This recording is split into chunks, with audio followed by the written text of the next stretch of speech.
Calm your noise and watch how the world rearranges itself. Stillness is not absence. It is irresistible power. We have been taught to equate motion with meaning. If something is valuable, it must be visible. If it matters, it must be loud. That is a cultural habit, a habit that exhausts the soul. There is another logic, older and quieter, that of stillness. It is a revolution not of noise, but of depth. Stillness does not indicate vacancy. It signals interior order. When you are still inside, your life begins to be arranged by a wiser hand. Consider a pond. A wind-blown surface looks busy and promising to the hurried eye, yet it hides nothing. The deep mirror-like pond invites clarity.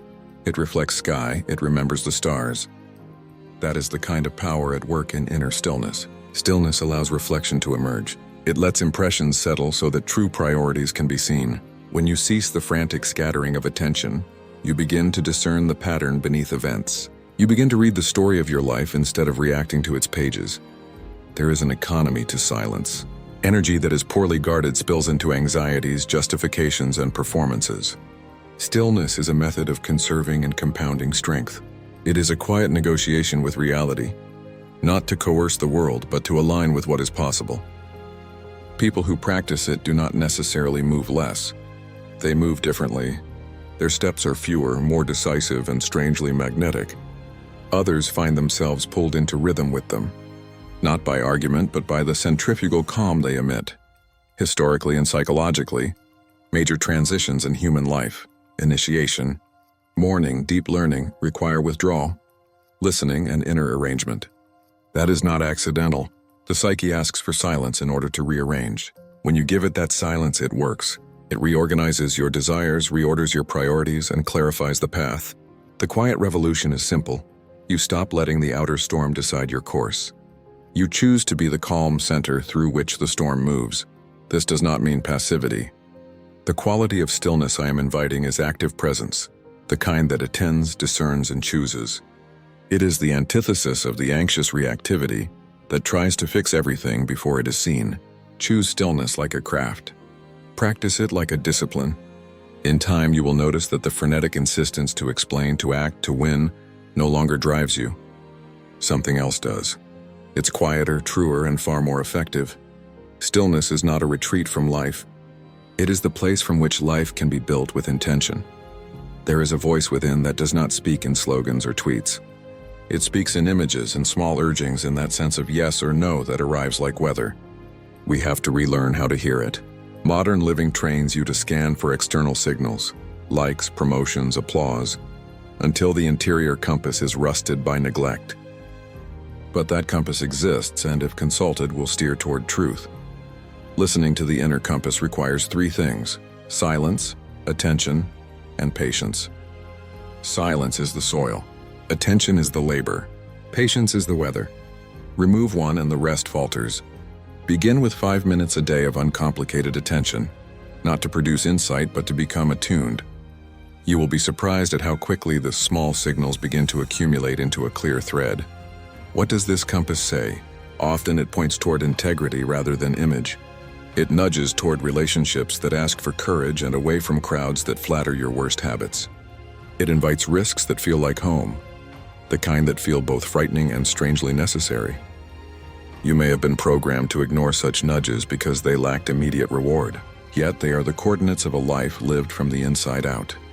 The inner compass also recalibrates decision-making. Instead of asking, "What will people think?"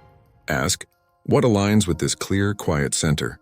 When you test choices against that standard, the lesser options fall away. This is the work of maturity, learning to trust your soul's barometer over the volatile measures of popularity or fear. A common fear is that if you let the inner compass guide you, you will become isolated or odd. The opposite is often true. People who act from interior integrity attract a different scale of companionship, fewer in number, deeper in quality. They align with colleagues, lovers, and friends who not only tolerate, but honor the same interior criterion. That is the social reward of listening inward. Practice is crucial. Keep a small notebook of nudges and outcomes. The first months will feel like tuning a delicate instrument. Over time, patterns become unmistakable. The compass rarely lies. It may sometimes be cautious, but its caution is wiser than anxious haste. Begin to trust it in small matters. Let it prove itself.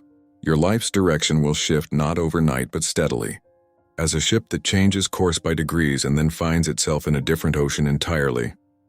The inner compass is subtle but sovereign.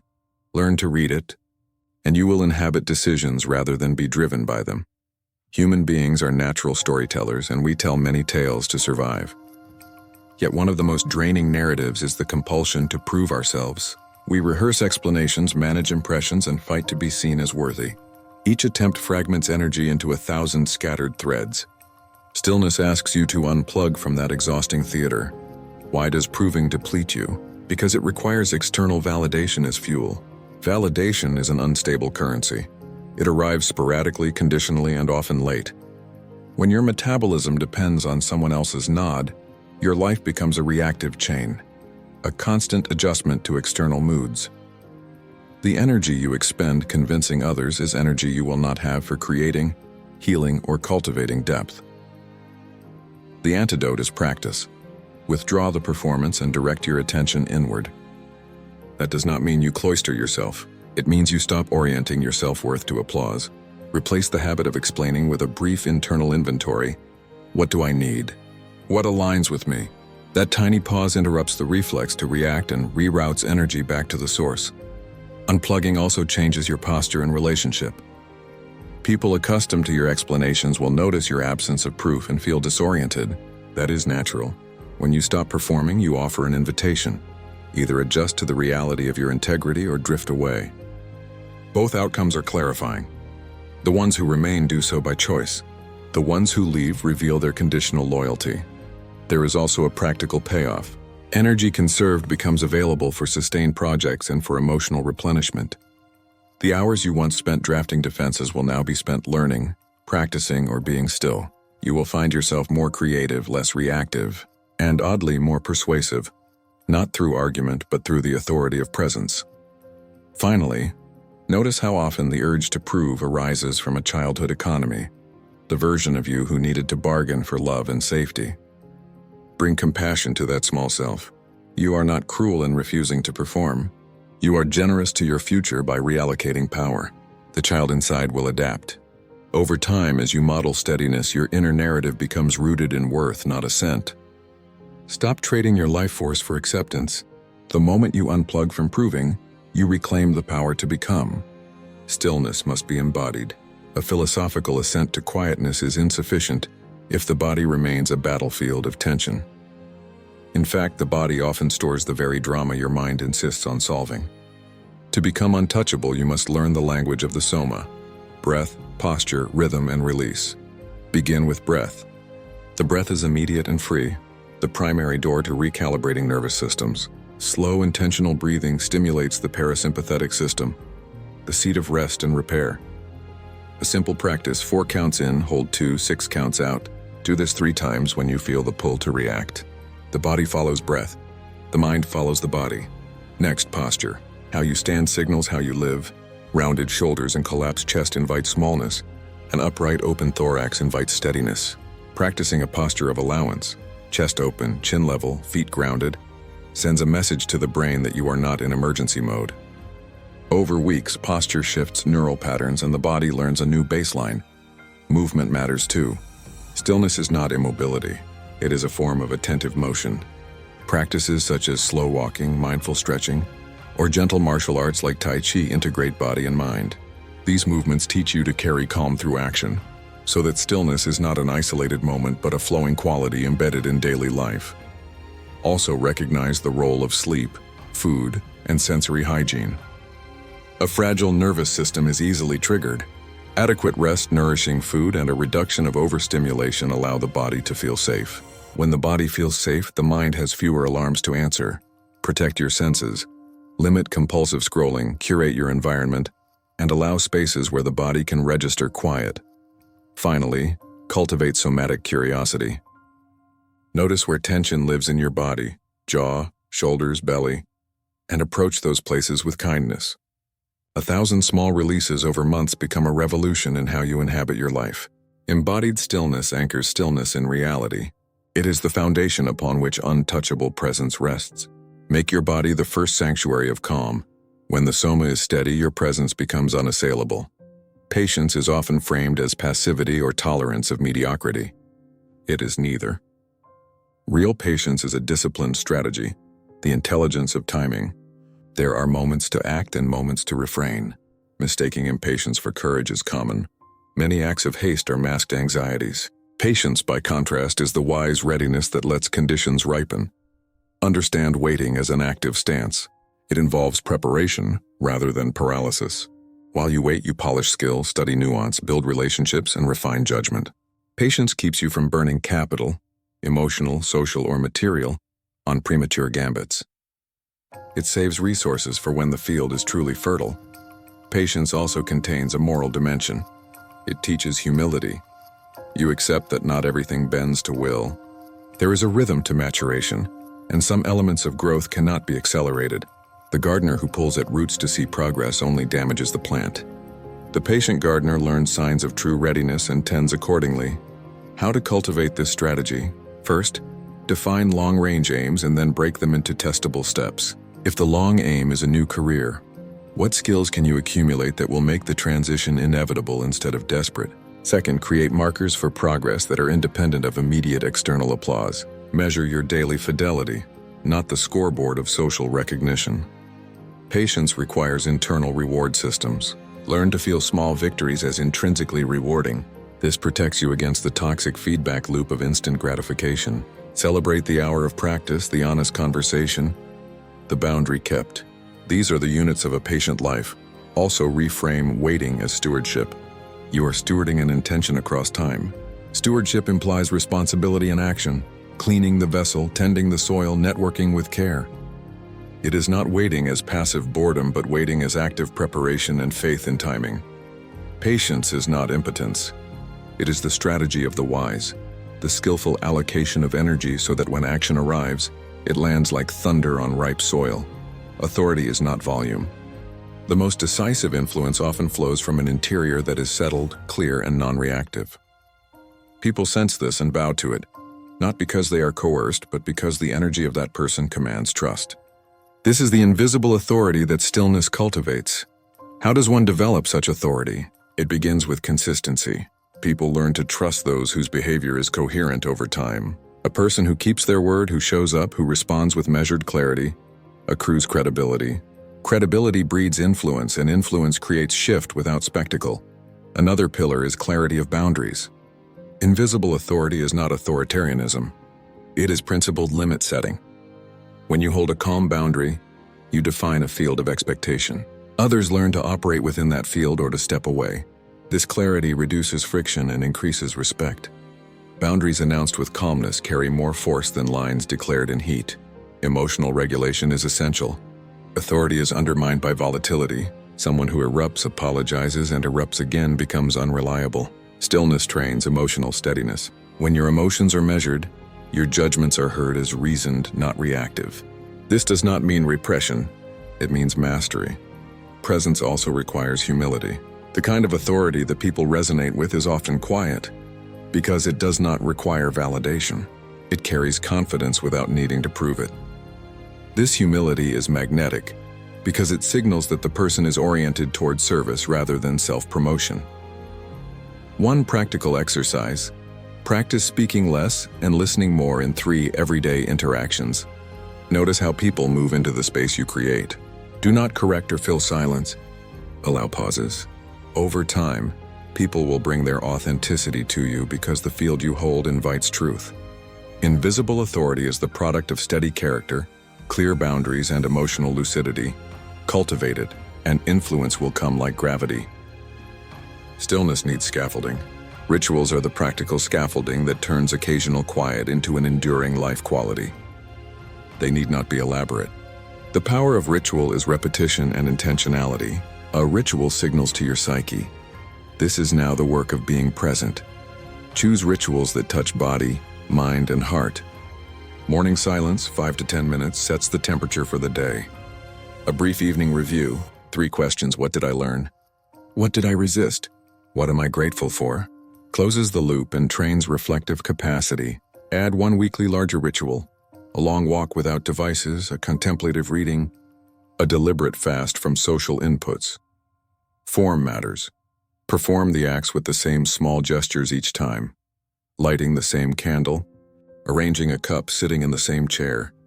These anchors create a sensory register that the nervous system learns to read as permission to relax into a different state. Rituals also shape identity. Over months, the person who prays, journals, moves in stillness, and tends relationships becomes someone recognizable. The ritualized life builds integrity because it hardwires values into practice. You are no longer aiming at an abstraction. You are practicing fidelity. Community rituals amplify the effect. A monthly circle of reflection with trusted companions creates witness and accountability. Shared rituals make individual transformation social, removing the loneliness of change and adding collective testimony. Finally, be flexible. Rituals should invite life, not become legalistic chains. When a ritual becomes a source of guilt, adjust it. The aim is to root stillness, not to punish absence. Over time, these small repeated acts compound into a climate in which calmness is the default. Daily rituals are the climate control for your inner life. Set them with care, and stillness will become durable. There is a danger some anticipate. Remain silent and become passive. The truth is different. Real stillness is a source of kinetic power. When your interior is aligned, decisions are clearer and actions sharper. Quiet does not mean inert. It is the deliberate reservoir before decisive motion. Turning silence into action follows a pattern. Settle, sense, decide, move. First, create stillness to let the true desire emerge. Second, sense what the situation requires by consulting the inner compass and external facts. Third, decide with a bounded commitment. Fourth, move with intensity and minimal drama. The entire sequence is compact and efficient. Practical examples clarify this. An artist waits in silence for a real image to emerge rather than producing emptily. Then once the work appears, they labor with devotion. A leader listens patiently for team dynamics, discerns the real issue, then acts decisively to reconfigure roles. In both cases, silence was the engine of targeted momentum. Momentum grown from stillness is also sustainable. Reactive action burns out. Action that stems from interior clarity can be maintained because it is not a performance. It is an expression of purpose. Your hours are aligned. Your commitments are intentional. Another advantage, actions born of stillness are less defensive and more creative. They are not attempts to repair reputation, but genuine steps toward value. This produces better outcomes and fewer regrets. Finally, remember the moral weight of such action. Quietly decisive people often carry responsibility. Their moves affect others. Part of the maturation of stillness is learning to act with ethical gravity. Silence is not an escape from consequence. It is a preparation for responsible impact. Stillness is not a prelude to passivity, but the engine of disciplined momentum. When you act from silence, you move with precision and gravitas. The culmination of this path is a life from which chaos bounces harmlessly, a presence that is felt before words are spoken. Being untouchable does not mean being unreachable or cold. It means being centered so that assaults do not dislodge you. You become the stable pole in a spinning world. Cultivating such presence is daily work, habit, ritual, embodiment, and moral clarity. It also requires returning again and again to the inner compass when pride, fear, or expedience whisper otherwise. The untouchable person is not perfect. They are steady. They welcome feedback without being destabilized. They allow intimacy without dissolving. This presence attracts reciprocity. People come to you because your steadiness fosters trust. Opportunities recognize your coherence. But more importantly, you inhabit a life you can endorse. You no longer rearrange yourself to fit every mirror. You walk in alignment with a center that knows you. In a world that confuses busyness with value, being untouchable is a radical ethical stance. It says, my life matters because of how faithfully I am stewarding it, not because of applause or acceleration. That refusal to hustle for worth becomes a lighthouse. Others see it and are freed to steward their own lives. As you live this revolution, remember compassion. Your untouchability should not become exclusion. Use your clarity to serve, to repair, to teach. Hold your boundaries, but offer handholds to those learning the path. The ultimate test of this state is not how unbothered you are, but how much good you do with the calm you embody. Addressed to the listener. The energy of stillness is not an escape from life's work, but the condition for it. Stop proving, begin tending, and in quiet sovereignty, the world will rearrange itself around the truth of you.